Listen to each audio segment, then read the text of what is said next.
It's that we do a covert thing, and then there's a reaction to it, and then the American people have no idea what this is even in response to. Right. Hey, what's going on, guys? Welcome back to the channel. Today we have Dave Smith and Tucker Carlson. Let's see what they're talking about. This was hollowed out by its own victory, this loss, and unfortunately, I think we can say already, it's hard to imagine getting out of this without being diminished. Yeah, I mean, what is a victory here? Right. I mean, you know, it's also a terrible situation where victory might be the worst case scenario. I mean, like, you know, like victory, like if the whole goal is to topple the regime, you're like, okay, but every other time we've toppled a regime in this neck of the woods, it's led to migrant crises and death and terrorism. You can't topple a regime in the Persian Gulf because the world's energy supply needs to move through it. You have to extract it, refine it, make it into petrochemicals, do whatever you fertilizer, do whatever you want in the Persian Gulf, and then you have to get it out of the Persian Gulf. So that means you have to have a controlling authority. You have to have strong governments there, or else some rebel group, Houthis, with drones, will shut the whole thing down. Yeah. You can't have chaos in Iran. Yeah, they call it the Persian Gulf for a reason. Exactly. Even if you call it the Arabian Gulf, the other half is Persian. It doesn't matter. Chaos in the Persian Gulf means no energy or fertilizer from the Persian Gulf, period. So you're going to piracy there. So the option to that is keeping an Iranian regime in place, and that means that Iran is more powerful than it was when the war started. Right. This is also obvious, unless you nuke them. So anyway, I think there's no way to see this as a win. I pray it is, but I don't see it. If it is a loss, maybe that is not all bad for the U.S. Well, there is, I think sometimes things need to get really bad before they get better. You know, that things need to get bad so that people wake up even more. There's no question people have woken up a lot, but maybe people just need to get angrier, you know, and I don't know. I don't know what I'm trying to see this in the fullness of history and God's plan, but because it feels like such a disaster, it's affecting my sleep. I love America. I have kids. I don't want this to happen. I'm not in control, obviously. So, but I do think that, like, you're often surprised by the downstream results of things. I think people who return from Normandy would be shocked by the condition of the United States and Great Britain 80 years later. They are shocked. Whenever you see them interviewed, some 100-year-old guys like, we died for this? Yeah, no, it's and it's totally. I mean, like, talk about just disgracing their sacrifice. You know, it's the greatest disgrace. Yeah. Our self-abasement is an insult to their sacrifice on our behalf. But I wonder if the opposite isn't also true. That maybe in your defeat there are things that I know this is true for me. Every time I've gotten sick or gotten fired, like I understand the world better and I become more joyful and stronger. Do you feel that? Yeah, no, I know for sure. I mean, many times in my life, and yeah, you learn a lot more from your losses. Yeah, your defeats are actually your victories in retrospect. Right. That's right. But the problem is just we're just playing with fire with this thing because it's so dangerous. You know, it's What worries you most? Well, I guess I'd say number one, what we're doing to those people over there, I mean, I think is just like horrible. And I don't say this as like, I'm not trying to like virtue signal that I care so much more than other people. But like when your government takes your money and just starts slaughtering people in poor countries compared to us, you know, it's just so profoundly What you wrong. do to others will be done to you. Yeah, that's a physics principle. You can't get away from that. So that's just true. Well, imagine like there was a guy who was like a convicted pedophile, and he had molested a bunch of like Iraqi children or a bunch of Iranian children, and then you were like, well, I'm going to have him babysit my kids. He only does it over there. You know what I mean? Like he only, you're like, what? No, dude, he's hurt children. You can't let him anywhere near your children. Right. Okay, well, these same monsters in government are the ones who are ruling over me and my family and my country. Right. And the idea that you just go kill, like, you know, I know I said this on Rogan's show the other day about the school that we hit, where he killed like 165 or 170 little girls, and then people, you know, give me shit. Those numbers haven't been verified. That's just the claim of the Iranian government. He goes, well, our government's not denying it. And in fact, they did an investigation and concluded it was almost certainly us. It was a Tomahawk missile. What's the question here? We know where this came from. The only question left is like, who gave it that coordinates, or did it miss, or was that intentional, whatever. Yeah, when people argue against that missile strike on that school, it's so funny because it's like, what do you want them to do?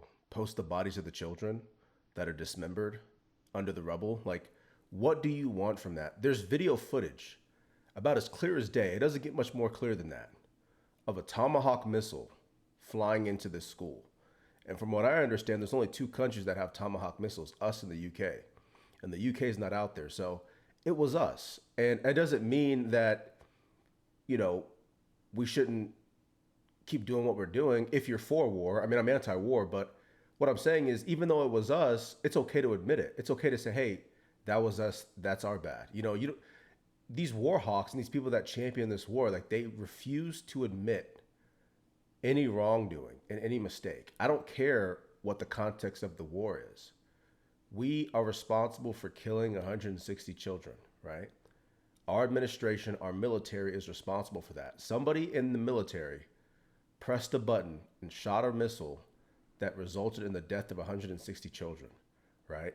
And so that's a problem. And when people try to make excuses or give context, or, oh, well, it's not been verified, like, do you actually understand what you're saying? I don't think they do. But like, kill a whole bunch of 8-year-old girls? I mean, Jesus, man, is there anything more evil you could do than that? So just on a basic human level, you know, there's like, this is horrible. Anyone who would do that, I think it was clearly accidental, but I also think, having done a lot of accidental things, it's essential to apologize for it. Yeah.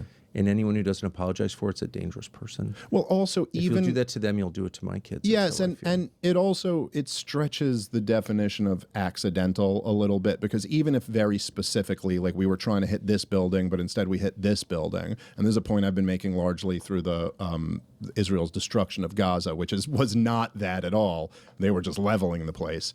But you go, look, man. Like, you start dropping bombs on people, you start blowing things up, and you know innocent people are going to end up dying in that. So in that sense, it is intentional. And maybe you didn't mean to hit that exact, you know, target or kill that many people. But like, I'm just saying, if you blew up a building, you know, that you suspected somebody else was in, but then it turned out that there were a bunch of little kids there, it's still a pretty profound crime. But then, of course, on top of that, I really worry about getting trapped into a broader war, a wider war. There is not, I'm not saying that I think this is going to be like Iraq or Afghanistan. I think already this is very different than Iraq and Afghanistan. Iraq and Afghanistan did not have the ability to do what Iran is doing right now, for one. Number two, I don't think it's going to be that. I think it would be more the Libya or Syria model than the Iraq or Afghanistan model, which did require a small amount of ground forces. So we used head-chopping bin Ladenites in both of those cases, and put the bin Ladenites in power in Syria. But just to be clear, our country would not survive another Iraq or Afghanistan. There's no United States of America coming out of that. We don't have a 20-year catastrophic ground invasion in us. Like, it will bankrupt the country. It will destroy the country culturally. So that's a very scary thing. We don't have, you know, in the launch of the global war on terrorism, we were coming out of the 1990s. This was a different country in the 1990s, you know, and anyone who was alive then knows this. Different people lived here. Yes, different people, different culture, different economic realities, different military realities. Now, then the other thing that I really, really worry about with all of this is that we've never dealt with a full, like, Shiite jihad war against the West. You know, our beef was always with the Sunni radicals. Those were the terrorists we had to worry about, the Al-Qaeda and ISIS and stuff like that. And that was quite a big problem. You know, we had a lot of terrorist attacks in America and in Europe, particularly ISIS-inspired attacks, Al-Qaeda as well. And, you know, so I've kind of called out some of these people. I'll do it again here because they're like some of the biggest frauds in the country, these like pretend intellectuals like Sam Harris and Gad Saad and guys like this who have spent a career demonizing Muslims. Their entire career has been talking about what irrational, violent people Muslims are, how awful the religion is. And look, there's been some points that I agree with them on. If someone, writes a cartoon about Muhammad, you don't have the right to kill them. Sorry. Right. You want to be in the West. These are our rules here. Exactly. We value free speech, and I can make a cartoon about whatever the hell I want to make a cartoon about. Okay, but if you spent your whole career arguing how violent and irrational the Muslims are, what does killing an Ayatollah mean? That's not just a political figure. You murder an Ayatollah and his entire family, and we've already had a couple terrorist attacks over here that at least seem like there was the shooting in Austin, Texas, that came like the day after we launched the war, and the guy was wearing like an Allah Akbar t-shirt. I'm assuming that might be related, and so then you have this real issue of like, there's unfortunately in the old like controlled American media and all the all the people like Mark Levin and all these guys, when they talk to their audience, whatever audience they got left, and they always love to talk about how Iran chants death to America, which they do. And I'd like it if they stopped doing that. It's not the nicest chant. But none of them ever even try to even approach the question of why. Why do they chant death to America? Why do they hate us so much? And this was they always hate us for our freedoms. Yes, right. This was after. This is so funny that it is so funny that was funny in a dark way, but that was actually the question. I remember I was 18 when 9/11 happened. I remember asking that question with all sincerity. And that was actually the national conversation. That was the first question before it got answered with they hate it. When 9/11 happened, the average Joe Six-Pack American went, why do they hate us? That's how ignorant we were of our own position in the world. We didn't even know there was a beef. You go, what do we talk? We thought Bill Clinton was the time of peace and prosperity. That's what Americans considered that time, the time of peace. Iraqis did not consider that a time of peace.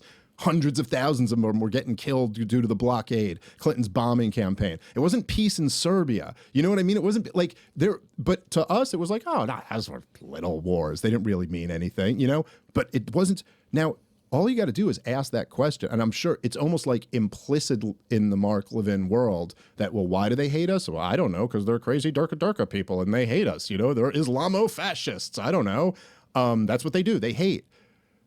But if you ask Iranians, and not the ones who are, paid by Mossad to promote wars, but like they'll tell you very quickly why they hate us. And the whole beef, right, goes back to 1953. We overthrew their government. We installed a dictator who they did not like very much, who was not very kind to his political opponents, to put it mildly.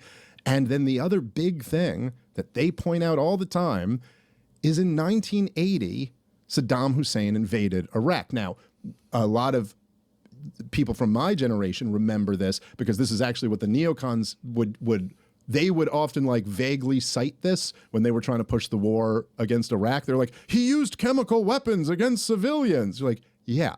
What they leave out is that they were backing him when he did that. They facilitated the sale of those chemical weapons to him. And they backed and gave the green light for Saddam Hussein to invade the country. And so, Iranians remember that. Like, they remember that. There was, I think, 500 or 600,000 Iranians died in that war. Like, they remember this very well. By the way, another lesson from that war is they never surrendered.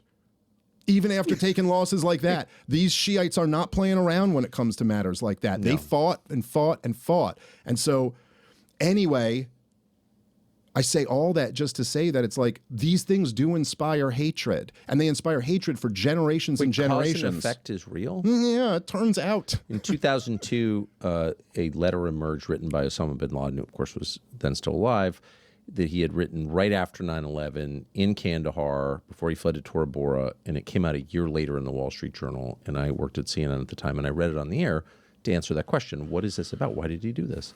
And the letter, which briefly became famous before it was pulled off the internet, said, I'm mad that you have troops in Saudi, where Mecca and Medina are, and I'm mad about your support for Israel, and that's why I did this.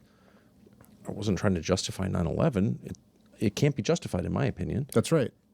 But I think it's important to know why things happen because you don't want them to happen again.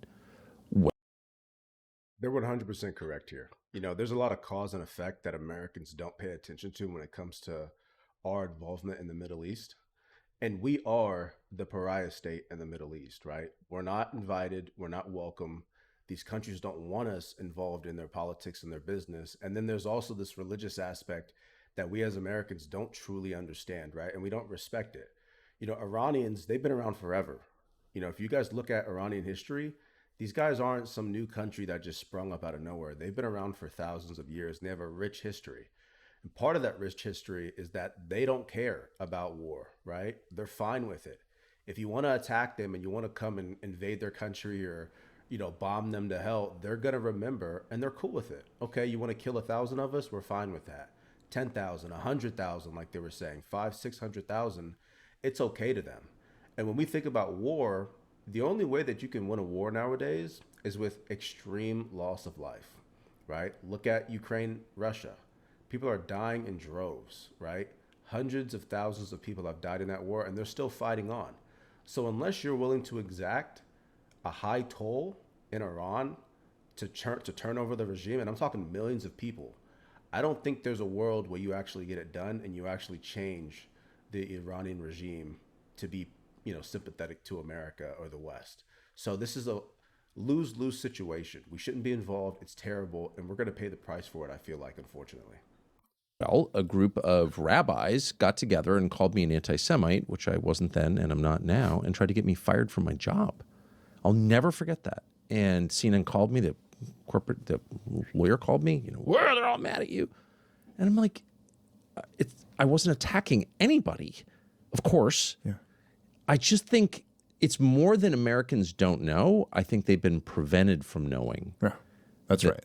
That, you know, actions have reactions. Well, that's why, you know, the term blowback that was coined by the CIA and what they described it as was it's not just like we do a thing and then there's a reaction to it. It's that we do a covert thing and then there's a reaction to it. And then the American people have no idea what this is even in response to. It's just like, whoa, out of nowhere, these guys attacked us. And, you know, when that... But we're going to need a police state to protect ourselves from the blowback of this war. I mean, that's a real concern. That's the problem. Yeah, that's a real concern. We're so vulnerable. I mean, this country's wide open. And all of our infrastructure, our energy infrastructure, our food, our water, all of it's unguarded. And the only way to protect ourselves from the inevitable blowback, the Shiite terrorism that we're going to get, of course, after killing their Ayatollah, is going to be to turn this into a surveillance state even more than it is. Yeah, and of course, also on top of that, coming off of the Biden years where we don't even know who's here. We have no, like, I mean, it's just the mix of these policies, like the mix of having forever wars and open borders is just got to be the and most a welfare insane. state. Yeah, and I mean, like, just throw everything in, and a drug war on top of that too, and a drug war so that drugs are illegal. There's a black market. The gangs want to smuggle the drugs in. Like every single policy on top of it just makes this situation like so much worse. But yeah, you know, when the Osama bin Laden's letter to America went viral on TikTok before it was many years later. Yeah. Oh, yeah. After my aborted attempt to bring it to the country. Yes. To be clear, this is written in 2002. It was like a couple years ago when it went super viral on TikTok, and all the young leftists were like sharing it, and they were going like, "Oh my God, look at this!" Turns out now, of course, they're leftists, so they always think too collectively, right? And so I saw a bunch of people going, "Turns out he was right." Or he was the good guy. And you're like, no. That is not the takeaway from this. Like, you know, there was that one time, the guy, Hassan Piker, who's like a lefty, like a streamer. And he had said that America deserved 9/11. And that was like what got him in a lot of trouble for it. And it's like, but no, stop speaking like a leftist. We're not collectively, we're individuals. And the individuals who had nothing to do with these policies did not have it coming. Having breakfast at Windows on the World, you get killed? Yeah, How do you deserve it? No, you don't do it. The whole point. Now, what Osama bin Laden said, I don't think this was in the letter to America. I think it was it might have been, it was either that or in his declaration of war. He had 2 declarations of war against America also. But what he said is that civilians are fair game because you vote for, you vote the Bill Clintons and the George Bushes in who slaughter all of our children, and so you're fair game. Now, that's the logic of Osama bin Laden, the psychopathic, terrorist. Exactly. And the whole point of why we're against all this shit is because we reject that. We don't agree with that. That's not, and you know who else used that same logic? Every goddamn Zionist who said they elected Hamas in Gaza. Oh, by the way, they don't even have regular elections in Gaza. They had one election 20 years ago where Hamas won with pluralities. But that was enough for them to say, to kill their kids in good conscience. And so no, the whole point is that no, you don't have the right to take vengeance on innocent people. That is the standard of civilization. All right, guys, we're going to stop it here. Again, they make some great points, and it's so crazy that we're repeating the same mistakes that we made in the past. We've seen this stuff over and over and over again, and we just don't take notes. I feel like our administration and the government just don't take notes at all, right? And this isn't stuff from back in World War II days, right? This isn't stuff from back in the Civil War days that we might have forgotten about as time has gone on. This is stuff that's recent, 9/11 in 2002 and all that stuff, 2001, and, Osama bin Laden, all that stuff isn't that far back, right? Most of us have been alive since all that stuff's happened. You know what I mean? And we've seen the progression and the failures of our administration and our government time and time again in the span of 20 some years, right? And now we're on track to do it all over again with a foe who's even more resilient, I would argue, than the ones that we dealt with in Iraq and Afghanistan, which we lost, right? So I think this is a mistake, and I think, like they said, there's going to be ramifications for what we do over there, okay? And so I think a lot of people need to be careful, and you need to pay attention and listen to what's going on around the world, because these things, when they come to our doorstep, we need to be ready, and we need to be unsurprised. We don't need to be surprised that, oh, another terrorist attack. Look, they killed 100 people, whatever, right? All these small incidents that happen in Austin where, it's a lone wolf with a rifle and he takes out a couple people, those are small things, right? But what happens when they kill a couple hundred, right? What happens when a few thousand Americans die on American soil because of the actions that we carry out in other countries? Those are the things that I'm really worried about. So anyways, let me know what you guys think in the comments. Do you agree with them or not? Thanks for watching. If you enjoyed this video, please consider liking and subscribing. I'm trying to grow this channel and build a community here. So thanks for watching, and I'll see you guys in the next video.